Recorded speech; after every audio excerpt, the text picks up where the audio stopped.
or the big challenges that we're seeing is the ever-changing, kind of dynamic of technology, the adoption of machine learning, cloud, big data, and automation all being used and kind of coming together and kind of changing some of the technology that's been around for a long time. And then from a security perspective, it's the dynamic threat landscape that's ever changing and targeting, exploiting, some of the vulnerabilities that continue to come up. So I think those are the big challenges that I see we're facing.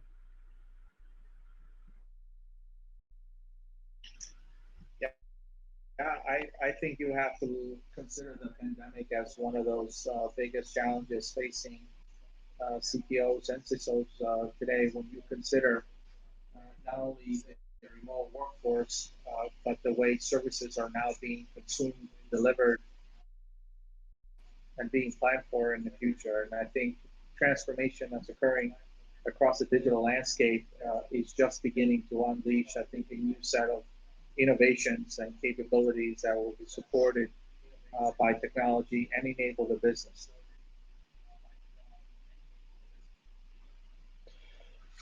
No, certainly agree.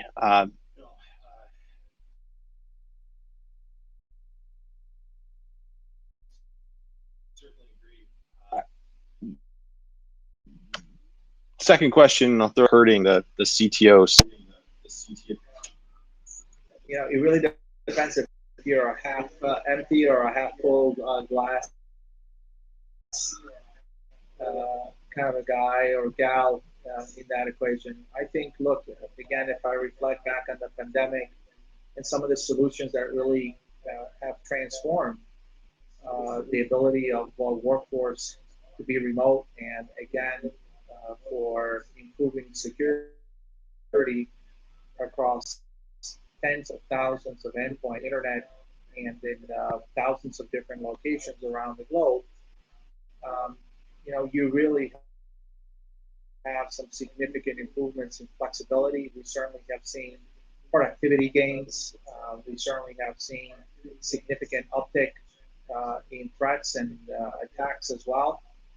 But relatively speaking, I think technology companies that are now changing and moving towards not only wider and broader cloud adoption are leveraging those capabilities to also enhance their defenses. And again, be measured in their approach. There's no silver bullet, as I would call it, but certainly something that organizations have partnered with technology companies and continue to do. I think to innovate in this space of the pandemic that, again, will continue to evolve the economy and services that are being consumed by consumers. Greg, your thoughts? Yeah, no, very, very good. From what Kostas was saying, technology companies I think are really starting to understand more and more what their job and what their role is. And I think in order to provide trust for a lot of these technologies, we're seeing some of the large players really take a strong stance at make sure security is built in. Some of the things that we've seen recently is just a lot of the adoption by the large companies recognizing that to help in order to transform, these are some of the things that have to happen and have to get done. So totally agree. Where Kostas is coming from a transformation perspective, and how it's helping to build more strong, much stronger technology capabilities as well as security controls. And I think the big thing focus now is how to make sure that they're implemented correctly. So that configuration management and some of the things in regards to make sure it's set up properly is one of the big things where I think there's a great opportunity there.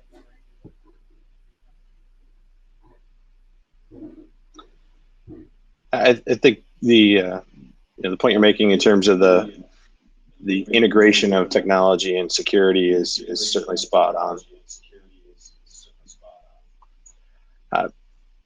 Greg, question for you. How can CTOs and CISOs work together more effectively?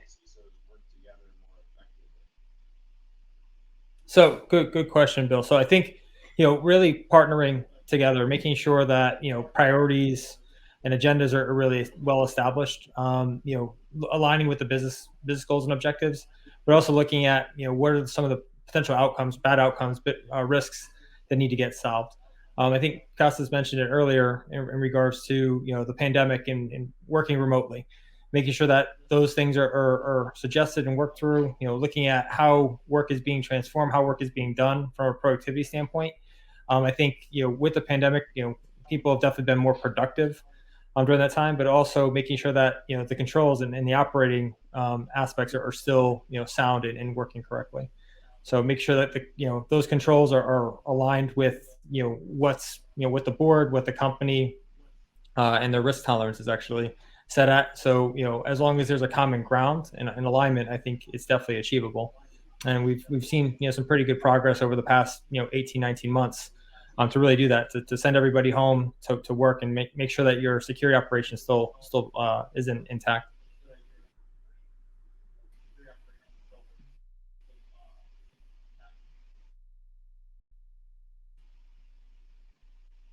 Kostas, your thoughts? Yeah, look, I think there are significant synergies between technology organizations and the security organizations.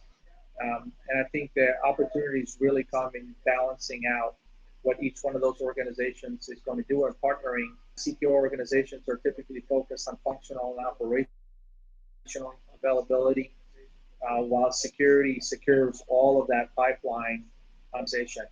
I think more often than not, you find competing priorities because the business believes security is built, competing for resources, competing for priorities, competing for expertise. And those things are, I think, some of the areas where CTO and CISO can balance out the work that needs to occur. Well, it leads me into a question related to, we know information security is a tether on that message and be prioritized accordingly. Yeah, it's a great question, Bill. I think, look, when you consider the significance of board of directors' concern around cyber and the implications that has, the immediate, I think, issue that comes to mind for me is business continuity plans and disaster recovery. And for all intents and purposes, most large corporations, mid-sized corporations, have been operating with a BCP plan and a remote workforce for an extended period of time. And I think now, with the age of cloud, you have your disaster recovery plans, your technology capabilities, be really, and again, bringing those two worlds together, you can see where a cyber threat, we've seen the headlines, we've read about the ransomware attacks, we see the continuing threat landscape evolve. That's where you bring your CTO and your CISO organization together and you appropriately plan for levels of assurance that provides continuity under threat and under constant attack, as many of us continue to experience today.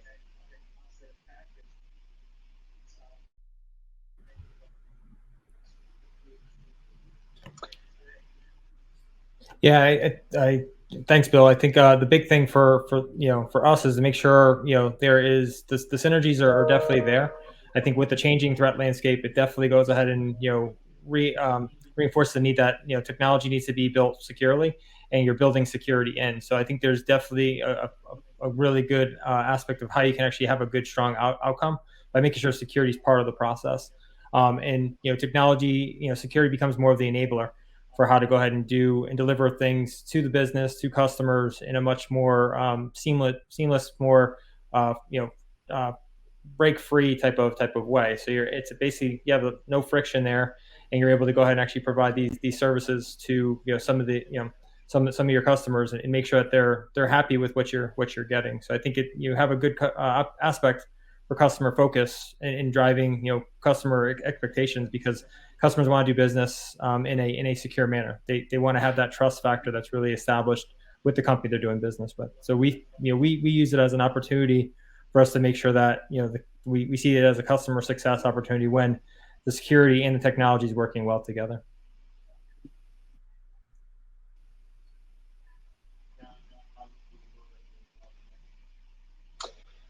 And I know we're running short on time here, but I want to ask just one final question. Greg, what's the one thing that either the CTO or CISO can do from an olive branch perspective to get that integration? I think it's really ensuring that there's that relationship there, and making sure that there's that level of transparency and candidness on what you're trying to deliver at the end of the day. We've seen on several occasions, where there's sometimes friction, but I think at the end of the day, it's looking at what's your company's goal, mission, and objectives, and making sure that both are aligned. If both are in that separate roles, that there's alignment there to make sure that it's being delivered to the company's to the company's benefit. Kostas? Yeah, look, I think Greg said it well. Transparency and data. I know that both Greg and I come from a strong lineage in financial services, and certainly data drives decision at the forefront of the decision-making process of the CTO and CISO, not only in terms of priorities but decisions.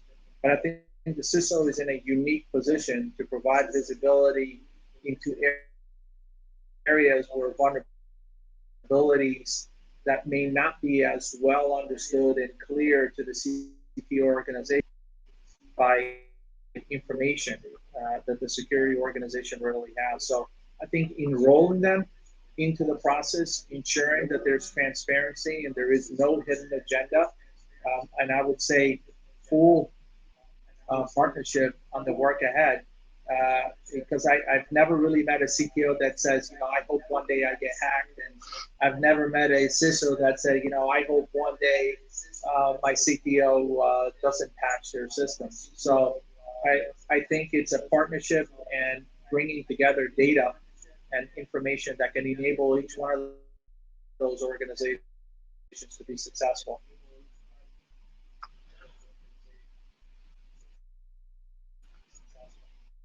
Well, Kostas, I will hope to see you and everyone else at the roundtable here in about 2 minutes. Great. Thank you both. Thanks, Bill. Thank you, Thanks, Kostas.